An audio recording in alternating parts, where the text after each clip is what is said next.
The guy who taught me about financial freedom was a school janitor who retired at 54 with zero debt and more monthly income than most doctors his age. And his secret will make you rethink every assumption you have about money. Let me start with something that might surprise you.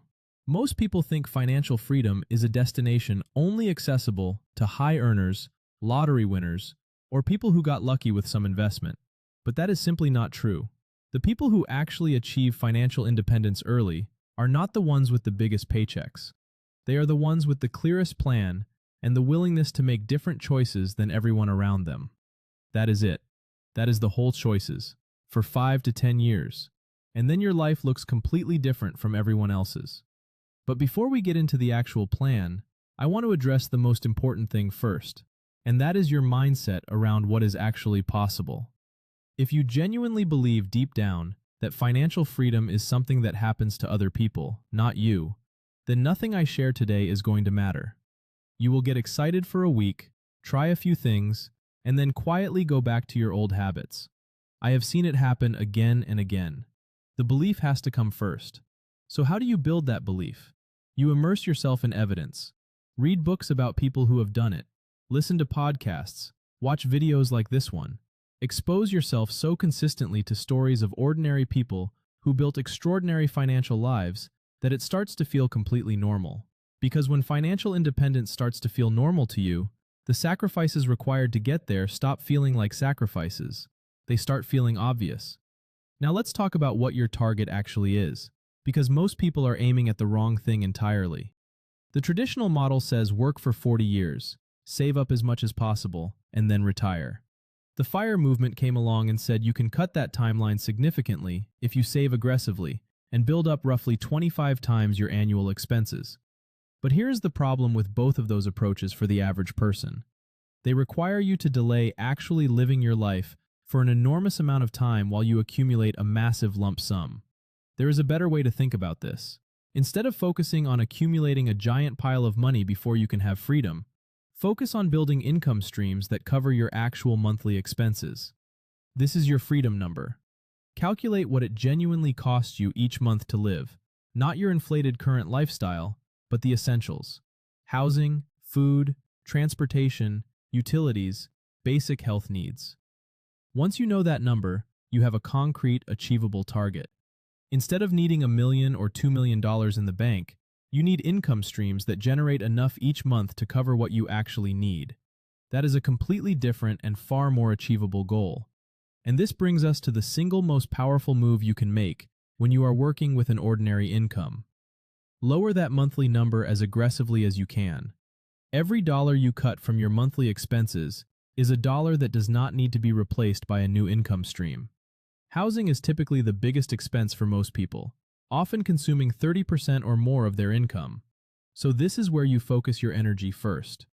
Whether that is moving somewhere more affordable, getting a smaller place, finding a roommate, or even exploring something like house hacking, where you rent out part of your living space to offset your own costs. Attacking this single expense can dramatically speed up your entire timeline. Beyond housing, look at transportation. The average new car payment in recent years has climbed to over $700 per month. That is nearly $9,000 a year going toward a depreciating asset while simultaneously building someone else's wealth. Driving a reliable used vehicle that you own outright is not a sacrifice. It is a strategic decision. Look at food costs, subscriptions you barely use, the invisible leaks in your monthly budget where money disappears without really improving your life. This is not about suffering. It is about being intentional. There is a massive difference between deprivation and direction. Now, while you are shrinking your expenses, you also need to start building on the income side. And this is where a lot of people make a critical mistake. They think any extra income is good extra income. But there are fundamentally two different kinds of additional income you can pursue, and they have wildly different long-term outcomes. The first type is trading more time for more money. Picking up extra shifts, delivering food, doing gig economy work. This can help in the short term if you need to knock out a specific debt or save up for something, but it has a ceiling. You can never earn more than what your time is worth in that moment, and your time is finite. The second type of additional income is scalable. It grows with your skill level and your output rather than simply with the hours you put in. Building a skill that you can eventually charge more for as you improve. creating content, doing freelance work in a field that rewards expertise, learning something like copywriting, video editing, social media management, or any number of digital skills that are genuinely in demand. These take longer to pay off. You might spend a year or even two getting good at something before you earn a single dollar from it. But the upside is unlimited in a way that gig work simply is not. The key when choosing your scalable path is to look for the intersection of three things. Something you genuinely enjoy and could see yourself doing for years. Something you can get progressively better at, where skill compounds into value. And ideally, something that does not require you to physically be in one specific place.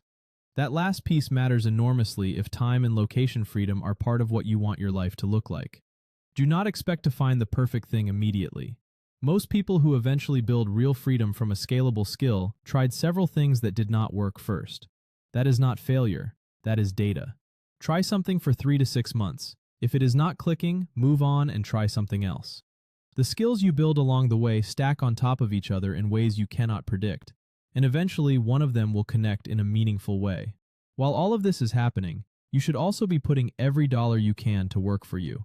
Even small amounts invested consistently in a broad index fund that tracks the overall stock market have historically grown at rates that make a meaningful difference over time. This is not about picking individual stocks or trying to time the market.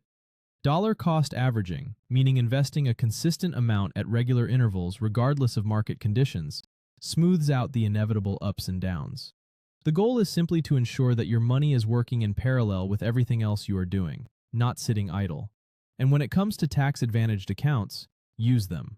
In the United States, options like a Roth IRA allow your investments to grow without you owing taxes on those gains later. In the UK, an ISA functions similarly. These accounts exist specifically to help ordinary people build wealth more efficiently. Using them is one of the easiest ways to keep more of what you earn. Now, I want to be completely honest about what this whole process actually feels like, because I think a lot of financial content skips this part. There will be stretches of time, maybe a year, maybe 3 years, where you are doing all the right things and the results are not obvious yet. You are spending less than your friends, working on a skill that is not paying you yet, investing small amounts that do not feel significant. This is the phase where most people quit. And the reason they quit is not because the plan stopped working.